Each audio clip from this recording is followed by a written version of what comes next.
بسم الله الرحمن الرحيم. الحمد لله رب العالمين، وصلى الله وسلم وبارك على نبينا محمد وعلى آله وصحبه طيبين الطاهرين ومن تبعهم بإحسان إلى يوم الدين وبعده. برزان خوشويستان بردوام دبين بپشتیوانی خوای گەورە میهرەبان لەگەڵ خوێندنەوە و ڕاوەی کتابی الأصول الثلاثة. لدرزي رابردو مقدمة كمان خوينت شو مقدمة اللي برا بمان بخوينة توا بخينه.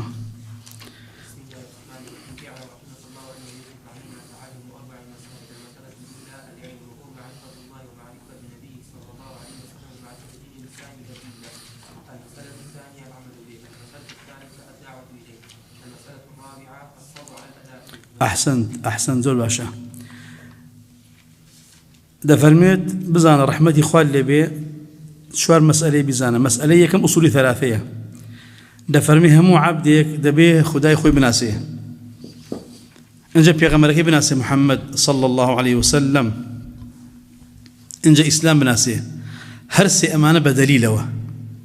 كاتباسي خدادك جل جلاله باسي توحيد خدادك ببلغ وقصب كيد باسي آيني بيروزي إسلام دكي ببلغ وقصب كيد بوي مقابل قناعتي بكيتو هدايتي بدي هدايتي بيان باسي بيغمر دكي صلى الله عليه وسلم صفاتي أخلاقي دعوي ببلغ باسي كي أمسي أصلا جرنجا إنجا أمسي أصلا دبي عملي بكيت إنجا كأبد دعوي ولا بكيت كدعوش دكي آزار ددريتو بيزار دكريت دبي صابر بلا أستي كده ما دخلين توا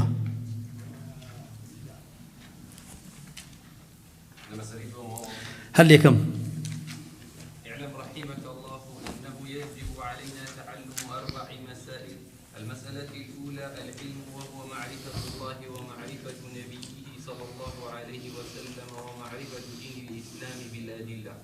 المسألة الثانية العمل به. المسألة الثالثة الدعوة إليه. المسألة الثالثة الدعوة إليه. المسألة الرابعة الصبر على الأذى. من أمي بهم خوش همو درسي حفظي كان شيء اللي بريتي هو حفظ بيكون بزان آياتك.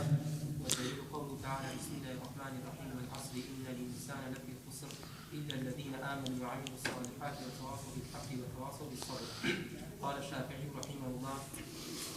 لما أنزل الله حجة على خلقه إلا هذه السورة لكفته. وقال البخاري رحمه الله باب العلم قبل القول والعمل. والدليل قوله تعالى فاعلم أنه لا إله إلا الله واستغفر لذنبك. فبدأ بالعلم قبل القول والعمل. زور باش دست خوش بزور شاكا باشا إدير بوسطة كيتر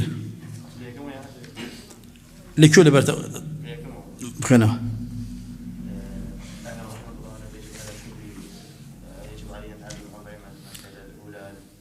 أسأل خوهيس بلما أميك بلما نابي دوهمش هوض قراءة صحيح بيت مثلا منا مرفوع مكة منصوب مكة أهوى خوي باشا. المسألة الأولى جوانا العلم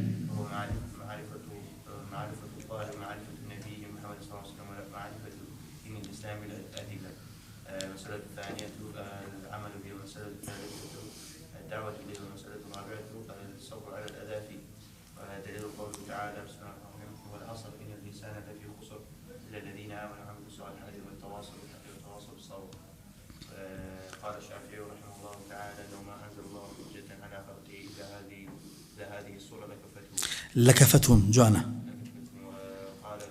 قال البخاري رحمه الله تعالى باب العلم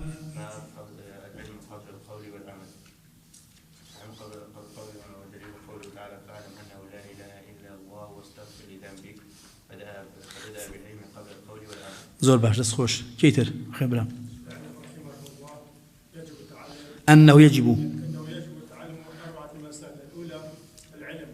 وهو معرفة الله ومعرفة النبي صلى الله عليه وسلم ومعرفة دين الإسلام بالأدلة. الثانية العمل به. الثالثة الدعوة إليه. الرابعة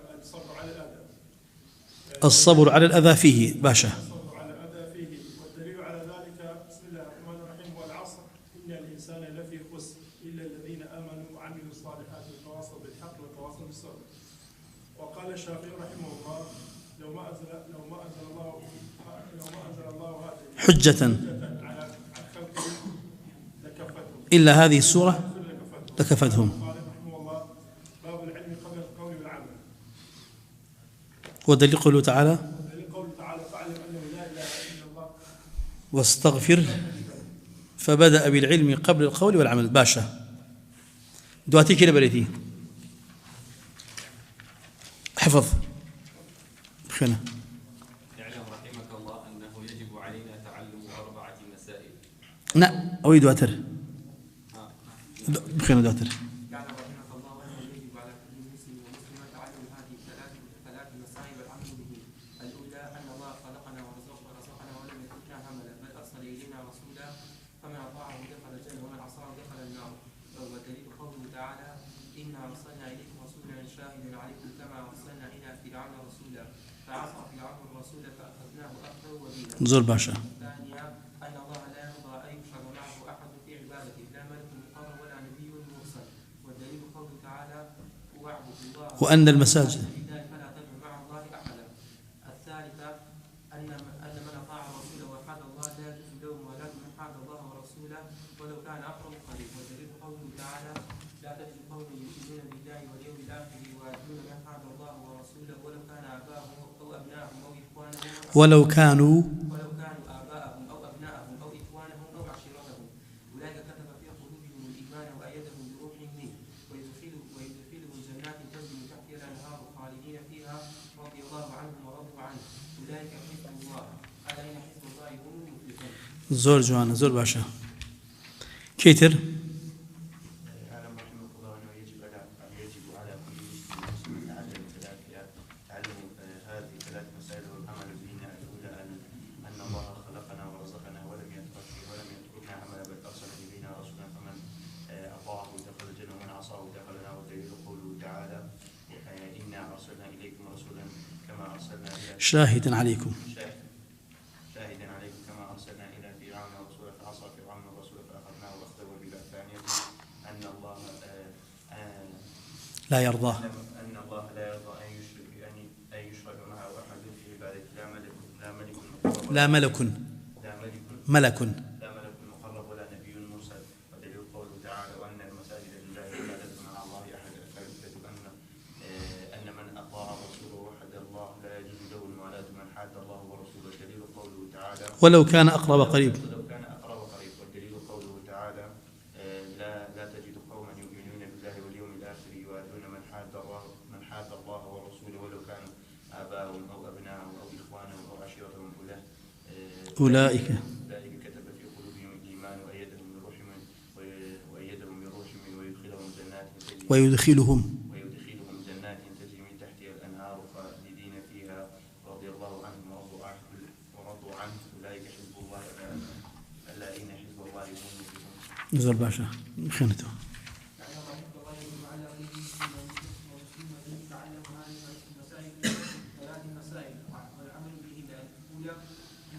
أن الله بل أرسل إلينا ومن أطاعه دخل الجنة ومن عصاه دخل النار. قوله تعالى: إنا أرسلنا إليكم رسولا شاهدا عليكم كما أرسلنا إلى فرعون رسولا فعصى فرعون رسولا فأخذناه أخذا وبيلا. الثانية إن الله لا يرضى أن يشرك معه أي يشرك معه أحد في عبادته، لا ملك مقرب لا ملك مقرب ولا نبي مرسل. ودليل قوله تعالى: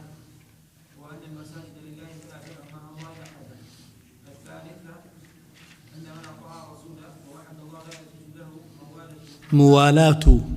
من حاد الله ورسوله ولو كان أقرب قريب. ودليل قوله تعالى: ولا تجد قوما يؤمنون بالله واليوم الآخر يوادون من حاد الله ورسوله ولو كانوا آباءهم أو أبناءهم أو إخوانهم أو عشيرتهم. أولئك كتب في قلوبهم الإيمان وأيدهم بروح منه ويدخلهم جنات تجري من تحتها الأنهار خالدين فيها رضي الله عنهم ورضوا عنه. أولئك حزب الله، ألا إن حزب الله هم المفلحون. زول باشا كيف دواتي اللي برا يعلم شرف الله بطاعته أن الحنيفية التي تراهن أن تعبد الله وحده مخلصا له الدين. ولذلك أمر الله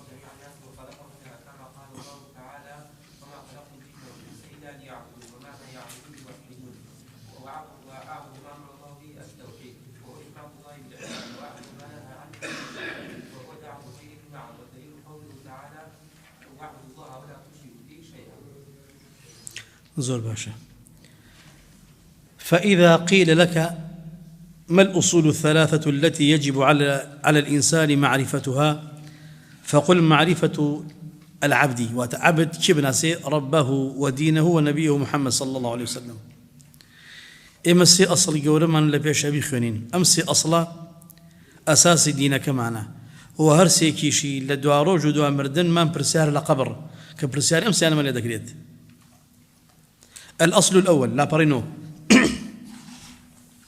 هولدن حفظ كان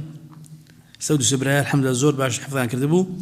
لسير يعنيش قرصنا بيه بو امتحاني زور آسان تمام جواب دنا إن شاء الله. الأصل الأول معرفة الرب خدا ناسين جل جلاله پروردگار بناسيت. فإذا قيل لك من ربك أجر بيان قلتوا كي پروردگاري تويا كي ربي تويا فقل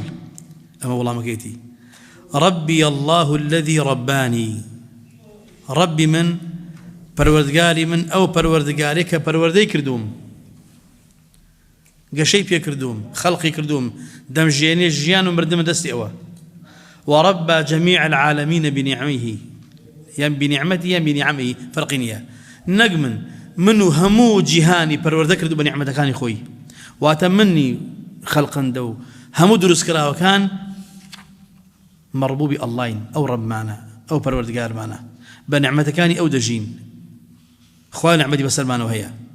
وهو معبودي هر أوش برستراوي منه هر أو برستراوي منه برستراوي تلمنية ليس لي معبود سواه جيجالو برستراوي تلمنية تنهأوا لا إله إلا الله أو معناي جواب داني بخوان ناسية وهو معبودي أو برستراوي منه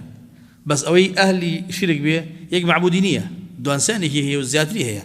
بس إما بس واحد الأحد الله جل جلاله معبود منه ليس لنا معبود سواه جيجا له معبود المانية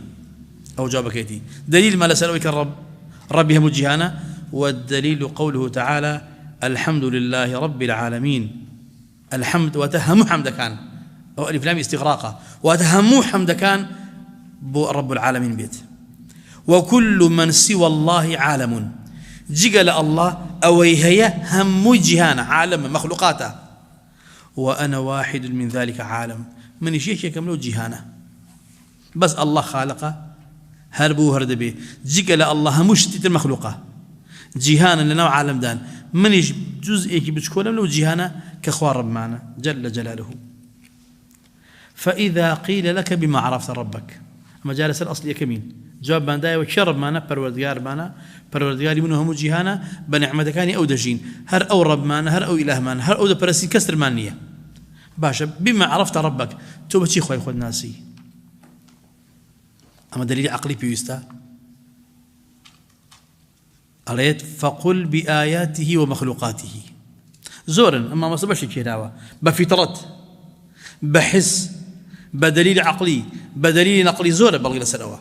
ما مسألة لك دليل عقلي هنا أفرم بشي خوي خود ناسي وشي خود دوزي علي الله هي فقل لو والله ما بلغ بآياته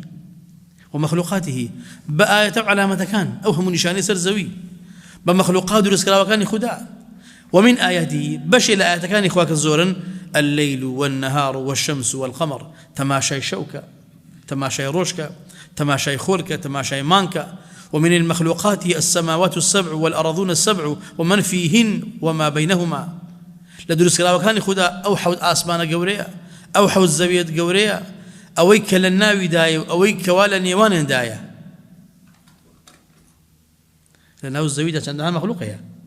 لا آسمان سندين مخلوقية لبين أرز وأسواج عندها مخلوقية أو أنا كديبين كس خوينا كتخواني هموي ضلي ولا إخوة درات هتا إستاكا كسك ما النبي استوان لا تاريخ نبوه بري والله شو عيد إما شو دينين أو بل الروش عيد منه أو بل الخور عيد إما إهين إيبين شو نبوه كس إدعي وناقلت وانيت كوابو الصحابي كيك الله جل جلاله والدليل قوله تعالى بلغش ما نسأله برسالة كان لك هابراك أعرابي وتنميم عرفت ربك باتشي خواد ناسي فرمي بآياته وتن بآياتك كان خدا وتن شون آياتك كان خدا تعالى أعرابك عقل بالسلف تردبو بكابراي برانبري قلت ودي قد بصحراء روشتويت وتي بليه من خلقي دشتم ودي شون بيد بيني بيه تشيد بينيوا تشيد قتوا وتم والله استاكل لك انسان روشتوا سبرو بالصحراء شون بي انسان بيبينا كسج نبيني ضل ياي صد انسان اللي روشتوا يخو كز نبينيوا بو ازاني اللي روشتوا او اثركيتي ودي اجا تشبيه جيجيك فاش قلت بيني به يحشتر هي مر تشد امد والله استاكل لي مر اللي ابو حشتري لي ابوها يودي خو مر حشتر نبينيوا ويبقى ثوارك زانم هربو اثريك بجيما وازانم لي مر خوتوا حشتري لي ابو اسكي لي ابوها ام شون بي انسانه ام شون بي شيره اما هي حيواني تيره بو اثارنا ازانم لي كم مخلوق يهبو بابا تشاوشني بينهم اثرك دياره دوت اخوه اوهم اسمان قوريه اوهم شاغ جبالا اوهم غابات وادغالا اثرني لسد صلاتي اخوي قوري بهربان كابد والله صدق راستك تو اثرك دياره كسر متأسس صاحبي بي بل والله فلان كوكب فلان اما خاونين نبوه ومن آياته الليل والنهار والشمس والقمر الله جل جلاله ده فرميت ومن آياته أو بنبو طبعيضة آياتي خواه قال زور لكونه باش لو آياتنا شوى أو تسك حالي وردة وده بيت الشو كمو دنيا نتوهم برامر الراقل من النبي بيت الشو إما عايد روجي ناهلين بيت نتوهم هم عالم الآسي عاجزة ألين خوري جيرانا ما جيرانا هم عالم تشاوري ده كان شي ده بي كسيني بلي والله منا يعلم چونك أملتو أنا بشرانية هي إنسانية كصاحبينية باش لا تكاني خوا شوا كديت سرتان بو سكناو إصلاحتان والنهار انجاءات بشي دومي روجا كبو معاش جيانتان دقرين والشمس والقمر انت تماشاي خوركن تماشاي ما كان تشلم النظام الجوان جيني أرون لا تسجدوا للشمس ولا للقمر أي إنسان كان إيو خورتان لا عظيم وقورية بتابدي قومك إبراهيم أي بس إنسان كان إيو مانتان لا قورو بيروزا أما ندخن بخواي خودان كاتي هالدين نسج دبرن بومانج نبو خور نبو مانج هيك كان مخلوقات هيك كان خالق نينو إلهي إيونين واسجدوا لله الذي خلقهن إن كنتم إياه تعبدون سجد دبرن كرنوج برن بو أو خداي كخالقي أو دوانو مخلوقات كان أجر إيو خوا برسن سجد بو خالقي برن أو عظيم متعالى كأمي دروس كردوا زور آسان لايو شندهم مخلوق جورت الهيا سجد بو برن وهذا إيوه كبو مانجو خور نبيه كان يضخم قورن بو كسي درنا بيه لا بو جمادات بو بيغمران نبي لا انسان كان بو كسرنا بيه بو جبرائيل وميكائيل نبي بو كسي درنا بيه خوش يسترين كس لا اخوي قور مهربان بيغمران اخوان انج ملائكان بو اوان نبي مخلوقن بو ان دروسنيه روانيه تشق عباده ما في خدايا بو كسي ترقصي لي مكا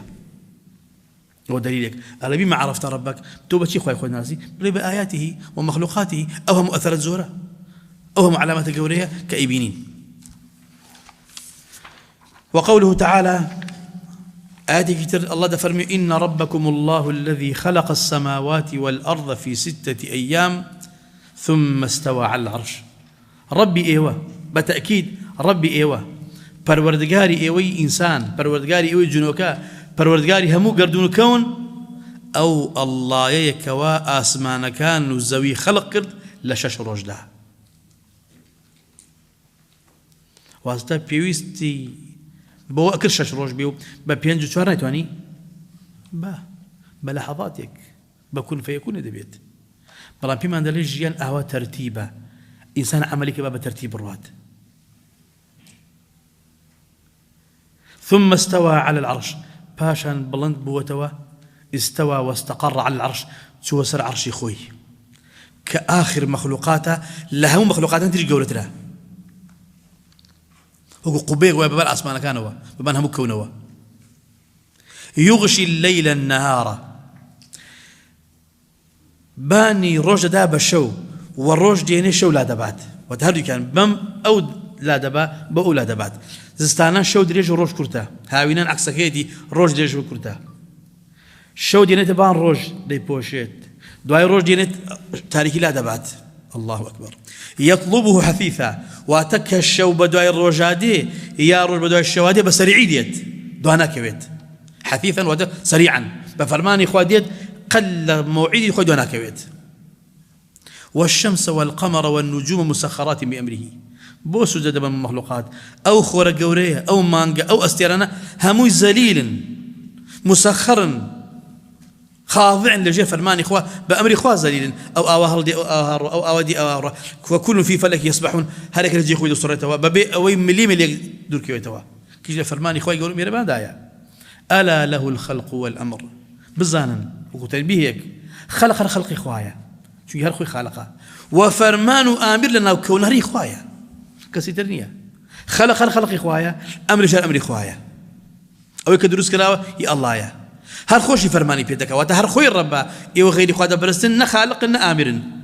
إيش يا برستني كابو ضعيف ولاواز وحقير ما كون دوايان ما ينبرستن تبارك الله رب العالمين تفرمي والرب هو المعبود الرب واتم معبود خوي وشيء الرب معناه خوي واتبر ورد قال بس ما كرت بس إله يعني معبود بس قصدي أو الرب إما معبود معنا أويك بتنها خالقة بتنها رازقة بتنها محية بتنها مميتة بتنها سيدة مالكة متصرفة هر أود بإله مان بيت كسيتر والدليل قوله تعالى يا أيها الناس اعبدوا ربكم الذي خلقكم والذين من قبلكم لعلكم تتقون أي خلقنا أو خطاب إخوة أبو عامي إنسان كان برستنتان وعبادة بأخذ يبكن كخلق كردن توج دقري علي خالق من تنهى الله بانك أبو جهل أبو لهب عتبة شيبة قرش كان عبادة بوي كخلق كردن أجر لات يوي خلق ربي برستن أجر عزاء يوي خلق ربي برستن أجر منات هبل نائلة آثفة فلان يوي خلق ربي برستن سيرك دكان قلنا والله مو دزانين الرب الله يا أي بو خوا كان تانا برستن إيوا بوي برستن إيوا ده شفيعا وسيلة لبين خوان وخوي جور مهربان أميد من بيان هي دقما بخوا بجينن أي خالق إيوان رازق إيوان قلنا والله لكان شيء نيش بس أوان دبرز كأكود نصغلتي وباندريا كان خوان لبيرنا ما بيدقينهم إن شاء الله لا فرمي عبادة بو أوبكن كخلق كردن إيه ميجك تجولينت يعني شيء يعني تو أم هو بلا أم لا تكمل قرباني بالدنيا بدأ بروحك ما قرباني في ذاك هاري وما خالق من نبوة أو كريك ده أم نيدا وخادع يدي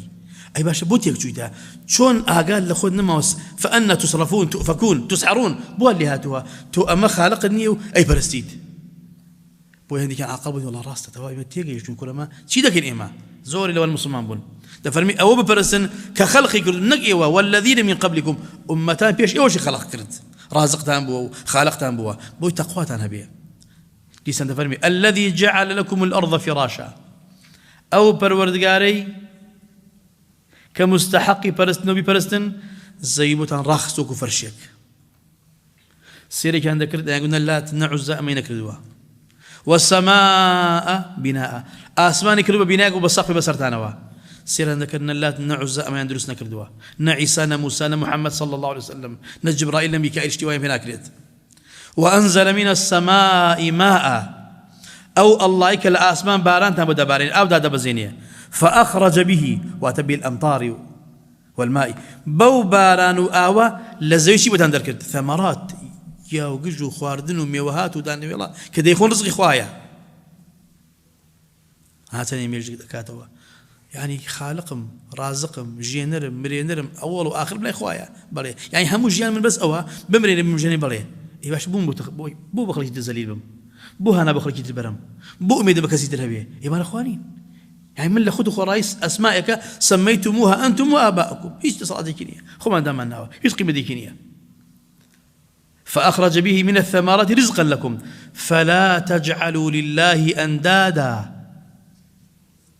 وأنتم تعلمون أنداد جمع ندة وتمثيل نظير شبيه إيومتشن بو الله شريك دابنين ودزانن إيوه جقل الله خلقني رازقني متصرفني مدبرني مالكني وسيدني خدا وزانن إيه كوابو شريكي بقرار دن خدا دزانن خوا شريكني لربوبيتي أي بول أوليتي شريكي بدانا أما قصبك بكسيكي خاون وجدان الضمير اللي والله راسته والله أوي كمين خلق كرد كديم جيني وجيانا بدستيتي مردن بدستيتي سودن بيدقيني زيان لا أودي أو ابتلام دكا هل أو سيدي منه هل أو مولاي منه هل أو قوري منه أي أمانتر أو وقته ضعيفا يباشا من بوتي أو برستم بو زليلي بو خاضعي بم ناي برستم نعم بيت أقل ذلك بديش قال ابن كثير رحمه الله تعالى: الخالق لهذه الأشياء هو المستحق للعبادة. ده فرمي ابن كثير مفسر القرآن رحمه الله. خالقك رب العالمين يك الله جل جلاله خالقي أمان بيت أو هم أرزو أو أستيرو هم قردون براستي مستحق وعبادة. جقل الله بس قدر سكيتبتان جقل الله يك مخلوقني بتواني قلمي دروسك قلميك تنك قلميك داوش قوري لناك نالي عندك خرمايك خرما قوريه ونيا أبلين دنك قصبي لي قوري ناكلي نا يك دنك قلم يك دنك جويك ضعيف لينا ميشو ليك ميشينا ميش قوريه ميشو ليك نالي زرد عليك علي يك ميشو لي دروسكن حتشي آلهة هي لسر أمزوي لشي خليفة رسيه بابتون هم يكون منه يك ميشو لي دروسكن دنك قنميك دنك جويك توت أكبر تحدي هي يتبو خوابن يتربوش إله بن يتبو برسلا بن بو يبو مستحقا مستحقا هو كبزانا مشرك شند مستحق أجر جهنم عبادتك يقول زليليك قابل تنهى الله جل جلاله توبتي مخلوقك ومعامل بك وابو يزلبك الله شو مستحق جهنم نيت ولا مستحق جهنم نيت بهاتها تعيش فنقرب الله. وأنواع العبادة التي أمر الله بها مثل الإسلام والإيمان والإحسان. العبادة كان زورا أمره بس يعرينه درس دوم إن شاء الله إنه منبه هم بالقي باسكين. تفرمي عن جورا كان عبادة كلا إسلام دا خوي دبينيته ولا إنه إيمان دا هي ولا إحسان دا هي زورا. ومنه الدعاء.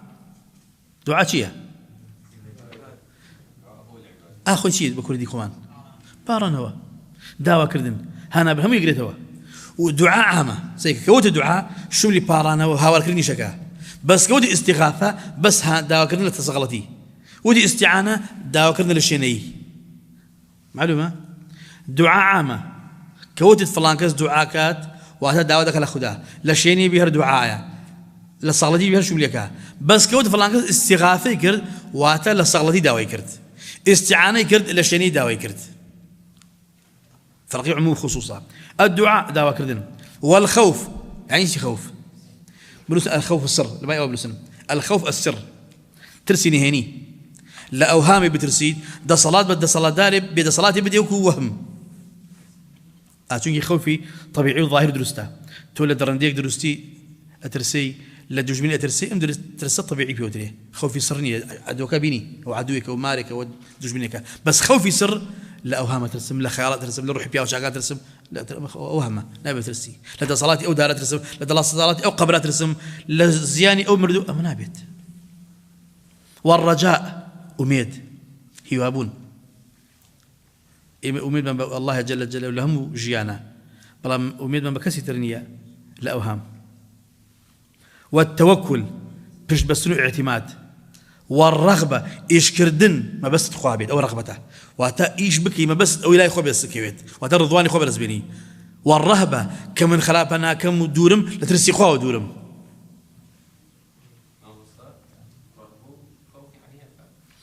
ليك ورزيكن الخوف ترسيك لدلاية الرهبة أويها من فلان إيشناكم لتصلاتي ترسم معناتها كستنية لبر كستنية لا ترس إيش هكذاكم بس ما قلنا هناكم رهبة الأخوة نك كامل ديارو تدياريت إيش كم عبادة رغبتهم لا إخوة خم رغبتهم هي نك دافع عيب بحالم بيو بنيت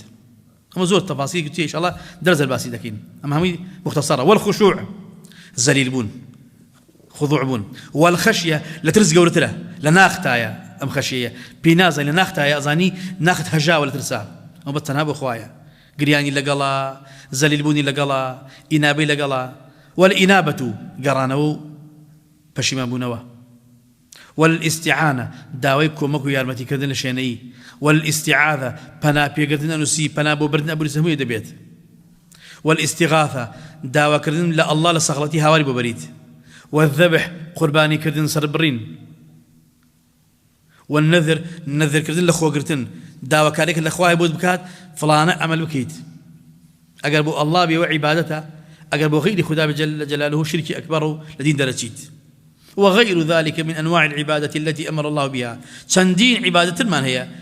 كما مصطفى الإخوة يقولون بهربان فرماني في كردوة كبكريت كلها لله تعالى هر همي تنها بخوا ذكريت باش كيتيني بغير إخوة هرجي عبادة يقدان يكني إخوة مجالي ده بو بيغمر بكري صلى الله عليه وسلم بري فلان عبادة إخوة بو بيغمر بيان مجالي تيه اشتوانية أو نوع عبادة بيه تنهب الله سبحانه وتعالى والدليل قوله تعالى دليل ما نسأل قصية كعبادة تنهب أخويا لسورة الجن آياتها هجد أخوة فرمي وأن المساجد لله تفسير زوري يجي تفسير كاني مزقوت كان دم بخوا بكرين أو معناه شيء مزقوت وأن المساجد لله مزقوت كان كراون بو عبادة كردن بخدا فلا تدعو مع الله أحد معناه كان لمزقوت كان دا دعونك بغير الله لمزقوت كان هاول مبن بغير خدا لعامي شو أنا كانت الهاول بغير خوا مبن